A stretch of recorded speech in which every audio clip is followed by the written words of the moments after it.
As someone who has used protective styles to go from this to this, I'm here to tell you for free that this stuff works, but only if you do it the right way. So today I'm going to be spilling all the tea on how to use protective styles to grow long and healthy hair. Let's go. There's something I like to call the protective style life cycle, and if you understand this, I promise you'll be able to use protective styles to do wonders for your hair growth. The cycle is in 3 steps: installation, maintenance, and takedown. So I'm going to be explaining these 3 steps, and then you'll see the mistakes that you've been making, how to correct them, and then how to now use these protective styles as a weapon in your hair growth arsenal. Starting with installation, a lot of people don't realize that how they install their protective styles can affect the results that they are going to get from it. Before you even go to the salon, there are certain things that you have to do to your hair to make sure that it is well prepped and ready for the protective style that you want to do. I'm talking about having a very good wash day where you're going to cleanse your hair, cleanse your scalp, deep condition your hair so that it is well moisturized and strengthened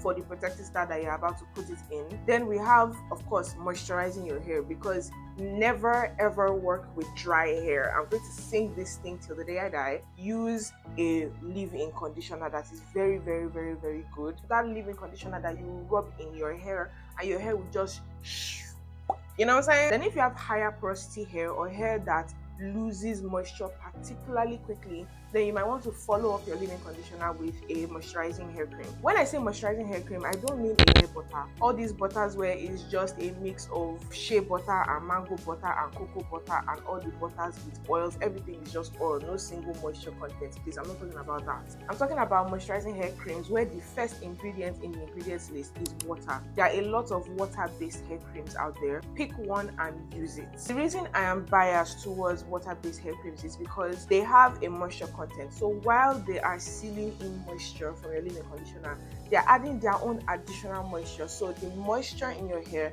lasts a longer period of time, and you want that because you are putting your hair in a protective style and you don't want to have to still be moisturizing your hair every single day when it's in a protective style. Then of course you want to treat your scalp. This one is non-negotiable. It's going to be a regular part of your routine even after you install your protective style, but make sure at least before you even do the protective style, oil your scalp. So once you've covered all these bases, then your hair is prepped and ready to go for the protective style. The next part of the installation is, please choose a good hairstyle and choose a good hairstylist. There are some hairstyles that you really need to avoid. Hairstyles like Ghana weaving, all those ponytails where you will so swoop the ponytail up that it gives you cat eye. It may look aesthetically pleasing, but I promise you it's not doing you any favors when it comes to your hair growth or your hair care in general. Those kind of hairstyles, they're going to pull on your edges, and over time you start seeing that your edges are moving a little back, and they're just going back. And tight hairstyles like that can also lead to traction alopecia, which is not fun for anybody. Trust me. So please make sure you pick a good hairstyle that is not going to give you headache. Not the kind of hairstyle that you do finish now you can't smile, you can't frown, you can't cry, you can't laugh.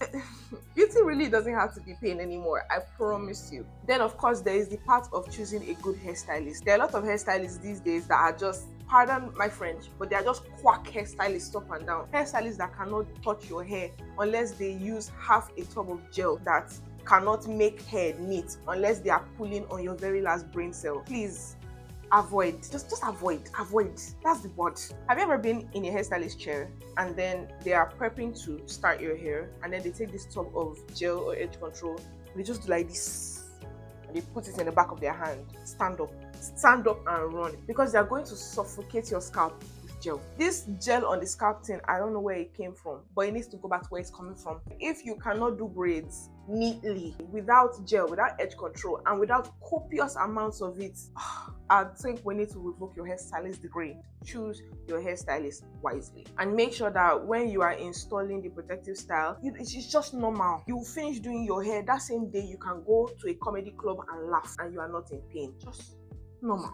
If you want to learn how to do your hair by yourself, I have an entire hairstyling playlist. I'm going to link it in the end card. It's probably up on the screen right now. It's also going to be in the description. You can watch at your own pace, learn at your own pace, and before you know it, you'll be doing hairstyles like this by yourself for free. Now, once the installation is done, we're moving on to the maintenance, and this is where a lot of people get it wrong. You would have washed your hair, deep conditioned, leave-in, everything, and then you install the hairstyle. It's not too tight, the tension is not too much, it's just right, and it's neat and it's pretty, all is well. But then you won't touch your hair again for the next 3 weeks.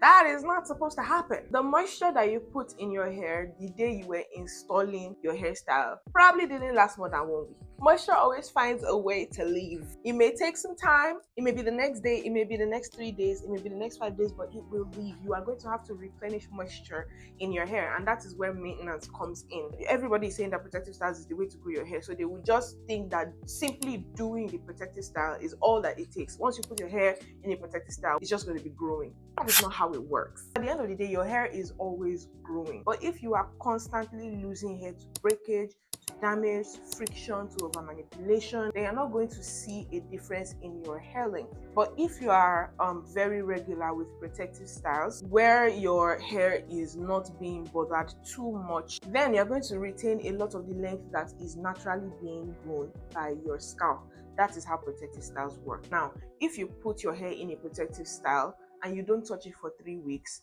sometime around the 1 week threshold, your hair would have already started getting dry. And the drier your hair is, the more there is space for friction, because you see, your hair is woven together in a protective style. Whether you're doing twists or you're doing braids or you're doing cornrows or flat twists, your hair is woven together. And then when it is dry and they are rubbing against each other, your hair strands will begin to wear and tear against each other. And before you know it, by the time you're taking your hair down, breakage, a lot of broken hairs, a lot of damage, frizz, and even split ends. Worst of all, not just split ends at the ends, split strands. That is what happens when you don't moisturize your hair in a protective style. The fact that all of this could be avoided by just taking some time out to touch up on your moisture. Take your leave-in conditioner and just top up.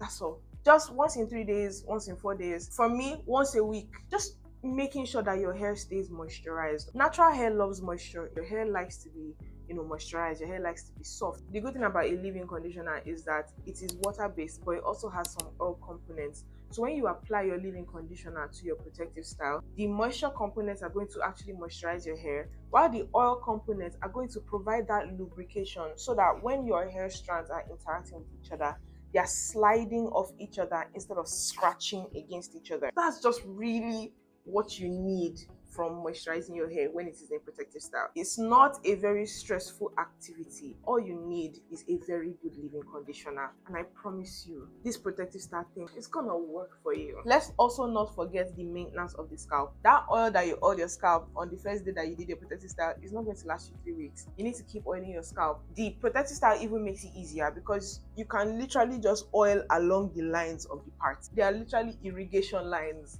that you can use to oil your scalp very, very easily while it is in a protective style. Honestly, I feel like protective styles make hair care simpler, and that is why they work. If your hair is in an afro, then you constantly have to detangle, and if you want to keep your hair stretched, then you're going to have to be like putting your hair in twists every night before you sleep, and then in the morning you're going to loosen those twists and style, and then at night again you're going to put your hair back in twist in the night, loosen in the morning, twist in the night, loosen in the morning. That cycle, that is over manipulation. But with protective styles, you literally just wake up in the morning, maybe brush your hair, wear your clothes, and you go. And then when your hair is dry, all you need, leave-in conditioner, top up, and then you go. So if you can ace the maintenance, I promise you will see better results when it comes to hair growth. Another aspect of protective styles that a lot of people get wrong is protection of their hair at night. Just because your hair is in a protective style doesn't mean that you no longer have to sleep with your bonnet. You still do. Whether it is a satin bonnet or pillowcase or scarf, keep using your satins and silks, because come on, when you're using your satins and silks, first of all, it's going to help you retain moisture so you don't have to moisturize your hair again too often, and then it's going to keep your hair looking neater for longer. Come on, it's a win-win. Keep your silks and satins on at night. Finally, of course, do not be afraid to wash your hair when it is necessary. There are some people, they will do protective styles with the intention of keeping it in for 2 months. Do not go 2 months, even if your hair is in a protective style, without washing your hair. I can pardon you if you don't wash your hair after the first 2 weeks, because it still has 6 weeks to go. Okay, no problem. After the 3rd week, it's like, girl, what are you waiting for? And after the 4th week, it's like, auntie, auntie, you are treading on the line. You are already passing the boundary. When it is time to wash your hair, please wash your hair. By the 4th week, I know your hairstyle is not still neat. I know. We both know. So don't be telling me that, oh, if you wash your hair to get rough, it is already rough. Wash the hair. Your scalp is suffocating. She can't breathe. It's been 4 weeks of lopping up oil and leave-in conditioner and oil and leave-in conditioner. Don't you think it's time for a refresh? Wash all of that off and then put fresh one. And don't even now come and tell me that if it's going to cause build-up, then why are we moisturizing your hair in the first place? I already told you. Damage, friction. You're going to damage your hair if you don't moisturize your hair in a protective style. So you have to moisturize the hair. But after moisturizing your hair for 1 month, then it will eventually lead to build-up. You're going to have to wash your hair. Even if you're not in a protective style, you shouldn't be leaving your hair without washing it for 1 month now. At least think of your scalp. She's suffocating. She can't breathe. Wash your hair. The final step in the life cycle is takedown. And do you know that you could have done your installation perfectly? You could have maintained your hair perfectly, but destroy all the progress at takedown. Yes. That's why I like to call this thing a life cycle. Like, it's a cycle. It's something that you need to do every step right if you are going to see results. Thankfully, it's just 3 steps, but a lot of people still somehow manage to fumble it. So now I've explained how you need to install your hairstyle, and then of course the maintenance. When it is time for takedown, please do not rush. Put on a movie, put on a show, listen to music, something that will calm you down. If you know that you want to take your hair out on Friday, make sure that you have done most of your work from Monday to Thursday so that Friday is free. So you can sit down, you can breathe in, breathe out, and take down your hairstyle. Before you even start the takedown, make sure that you have just freshly moisturized your hair. Do not ever deal with your hair when it is dry. It is a universal natural hair rule, whether it's a conditioner or a hair cream, a deep conditioner even, since if you are going to take down your hair, you're probably going to wash it after. Whatever you need to do, make sure that there's something with slip in your hair to make the takedown process easier. And then if you were hoping for a braid out or a twist out, make sure you had moisturized your hair at least like 2 days prior, because I know that if your twist out is still wet with moisture, like you can still feel the cream, then it may not come out well. You would loosen the twist and it will start to swell. I understand that. So as I said, make sure that you have moisturized your hair at least 2 days prior so that the twist out can now have time to form properly and still be moisturized by the time you take out your twist. If you know that your goal is a twist out, then I'll recommend that you just keep your twist for like a week, maximum 2 weeks, if you are still looking for good lasting definition from your twist. Again, be very, very gentle when you are taking down your hairstyle. After you've moisturized it, then it is softer, there is slip inside your hair, it's easier to weave through the tangles and knots that might be forming from loosening the hair and everything. But still, you need to be gentle, because there are some knots that will just blindside you, and before you know it is too late, you're going to have to cut it off. And once you are cutting it off, the small hair that grew while your hair was in a protective style, you have cut the same length that grew out at the ends, or maybe even more. So no progress. Make sure you are very, very, very, very gentle when it comes to taking down your protective style. One tip that not many people mention when it comes to takedown, especially if you are not trying to achieve a twist out or a braid out or anything, is as you are loosening the hair, when you loosen one, detangle it. When you loosen another one, detangle it. When you loosen a third one, detangle it, and then twist them together, and then repeat the same process all over your head. It is so helpful, because if you have loosened all your hair finish and then you now just want to start detangling it, that can be a pain. It can lead to impatience and rough handling. It's just going to take such a long time. Imagine you've loosened all the hair finish and then you now have to sit down and start detangling again, section by section, all over your head, when as it was already sectioned in the parts of your hairstyle, you could have been loosening and detangling section by section, so that once you are done loosening your hair, you're already done. You have loosened, you have detangled, you are ready to go. In fact, you're ready to hop in the shower and just wash your hair immediately. It saves you time, it saves you energy, it saves you stress. As you are loosening the hair, be detangling it.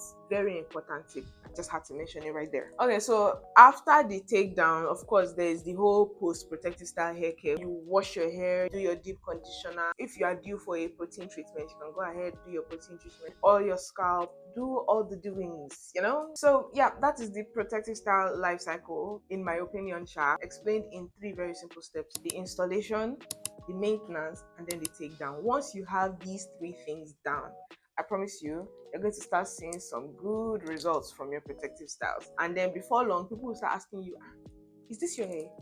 Just a quick recap in case I was talking too much in the whole video. The installation: make sure that your hair is prepped before you install. Make sure you choose a good hairstyle that is not too high tension, and then make sure you choose a good hairstylist that is not going to pick your last brain cell or empty an entire tub of gel on your head. For the maintenance, make sure that you keep your hair moisturized and nourished throughout the entire time that you are carrying your protective style. Do not be afraid to wash your hair when it is necessary. If you are going to carry your protective style for a really long time, make sure you take a wash day somewhere in between. Of course, you need to protect your hair at night with your silk or satin bonnet, pillowcase, scarf, whatever it is. And if you are a remote worker, it is even sweeter because you can literally just keep your bonnet on all week long, all day, every day. Then of course there's the takedown, where it is very necessary for you to moisturize your hair before you start taking it down, because you should never handle your hair when it is dry. Be very gentle during takedown and make sure you are detangling as you are taking your hair down, especially if you are not aiming for a twist out or a braid out or whatever other type of out. Finally, do your post protective style wash day. Make sure you refresh your hair after it's been in a protective style for 3, 4, 6, 8 weeks. A bonus tip is to alternate your protective styles, especially if you are someone who does hairstyles with extensions. So if you were doing, let's say, knotless braids in January, and you carry your knotless braids from January through February and you loosen it towards the end of February, then in March it is advisable that you do a hairstyle that does not involve any kind of extensions at all. Then sometime around May, June, you can do extensions again and just be alternating them like that. See how I'm giving you tips that you will not hear anywhere else. I hope you have liked this video, and I hope you are subscribed. If you get this protective style life cycle down, you are going to see some serious results when it comes to using protective styles to grow your hair. I have been preaching using protective styles to grow hair for a really long time. It is how I grew my hair, so you know that it is tried and true. I even developed a guide that will help you, keep track of the maintenance. Of course, the installation is down to you. You're the one that's going to choose your hairstyle, you're the one that's going to choose your hairstylist. But to keep track of the maintenance and also the takedown, I actually created a guide, and in that guide there is a whole timetable. Like, you can literally print it and paste it on your wall so that you never forget to moisturize your hair when you need to moisturize your hair. There are also a bunch of resources in there, links to some extra tips, some extra behind the scene tips that will help you get the most out of your protective style. Everything is within the guide. So if you would like a copy of that guide, I have left a link to it in the description. It's called the Lazy Naturals Guide to Long Hair. I can't wait for all the testimonials of all the good things that protective styles are gonna do for your hair, because I am just that confident in this method. If you're someone that's tired of seeing shege in the hands of hairstylists and you want to learn how to do your hair by yourself, this is the playlist for you. And if you want to watch me take care of my hair in a protective style on a day-to-day basis, this is the video for you. I'll see you in my next one. Bye.